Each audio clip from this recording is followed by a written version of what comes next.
C'est la dernière! Le secteur agroalimentaire est un ensemble de diverses compagnies nous donnant accès à la majorité de notre consommation quotidienne de nourriture. C'est ces compagnies qui reçoivent du secteur agricole les différents produits pour ensuite les transformer et puis les mettre dans les épiceries. Là. Par exemple, au Canada, Saputo Inc., qui est en tête de la distribution et du revenu, avec environ 11,6 milliards de dollars de revenus en 2017, pas rien. Saputo traite environ 11 milliards de litres de lait par année. Transformés en différents produits comme le fromage, différents produits laitiers et ingrédients qui sont envoyés dans 50 autres pays. Donc ça se promène pas mal. Le fromage va promène. Sur ce, c'est moi où les pizzas congelées ça goûte le carton salé avec du plastique.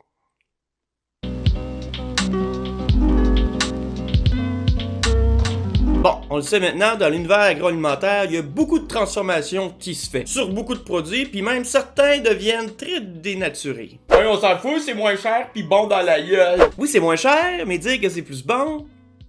Nya! Hey, une pizza large à 4 pièces. C'est beau pour être vrai, ça? Oui, c'est clairement trop beau pour être vrai. En tout cas, de vrai dans le sens des ingrédients. Là. Par exemple, le fromage. Si en tournant la boîte, vous voyez sur les ingrédients fait à base de fromage, je vais t'apprendre qu'il n'y a sûrement aucune goutte de lait dans ton fromage. Ce qu'ils utilisent, ce qu'on appelle le ligum. En France, c'est le ligum ACH Optimum. Pas mal moins sexy que le mozzarella. Manque la petite touche voyage. Mais le plus de réflexion que je me fais donner à un médicament. Ça, c'est fait à base d'amidon, de gélifiant et d'épaississant. En fait, c'est du fromage.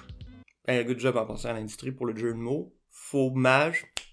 J'ai rien contre le fromage en passant s'il est bien fait, bien entendu. Et aussi, c'est pour les gens qui sont végétaliens. Je comprends tout à fait. Mais dans ces pizzas-ci, pourquoi pas mettre du vrai fromage? Ben c'est simple, c'est pour faire de l'argent. Ouais, c'est ça. Bye. En fait, le coût du ligum est 60% moins élevé que le coût du vrai fromage, comme par exemple le mozzarella. Et une des raisons pourquoi ta pizza congelée, elle coûte moins cher.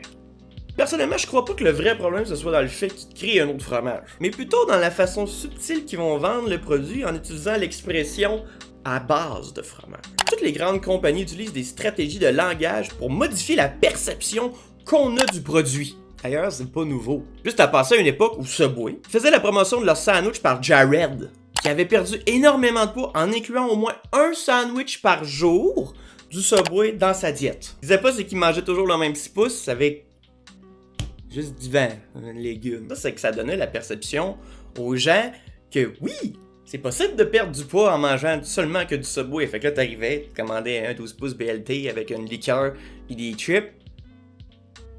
Ben non! Et aujourd'hui, tu le vois encore partout, même à ton épicerie. C'est rempli de produits où l'étiquette joue avec les mots pour justement te faire acheter ce produit. Ou juste pour te faire à croire que ça peut être bon pour toi. Et justement, aujourd'hui, la santé est très importante pour les consommateurs. C'est mis de l'avant dans la promotion de leurs produits. Par exemple, le mot naturel. Fait de produits naturels. Voir ça sur ce que tu achètes ne veut absolument pas dire que ton produit est naturel. Parce que, en fait, il n'y a aucune législation sur ce terme-là. Fait qu'au final, tout est naturel pour celui qui vend le produit, tout dépendant de ce qui est considéré naturel. Avec ça, mon nouveau produit de l'heure, j'ai acheté ça. Un gâteau making naturel. À base de chocolat naturel, de sucre naturel, d'autres produits naturels. Autre chose qu'on peut voir aussi, c'est les sans gras. Habituellement, si tu vois une étiquette marquée sans gras d'écrit en gros, il y a de fortes chances que le niveau de sucre soit dans le top. Ce qui est pire. Et oui, c'est en prenant conscience de tous ces éléments-là, il y en a d'autres exemples, je préfère le tour pendant 4 heures. Tu sais, le langage a un impact direct sur la perception qu'on a d'une chose. Le choix des mots, ou le manque de choix de mots, a un impact direct sur comment ton cerveau analyse l'information. Surtout dans notre société full-on capitaliste, dites-vous que le choix des mots a été judicieusement pris en compte. Et je ne suis pas ici pour vous dire quoi acheter, non loin de là. Et tu as le droit de penser ce que toi tu veux. Ben, ce que tu veux. Ce que tu penses que tu veux, en tout cas. Hein?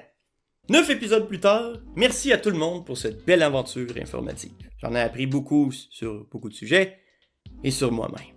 Pour célébrer, McDo! C'est pas vrai, c'est pas vrai. Ouais, je peux pas me déplacer pareil avec ma jambe. Je vais me faire une salade.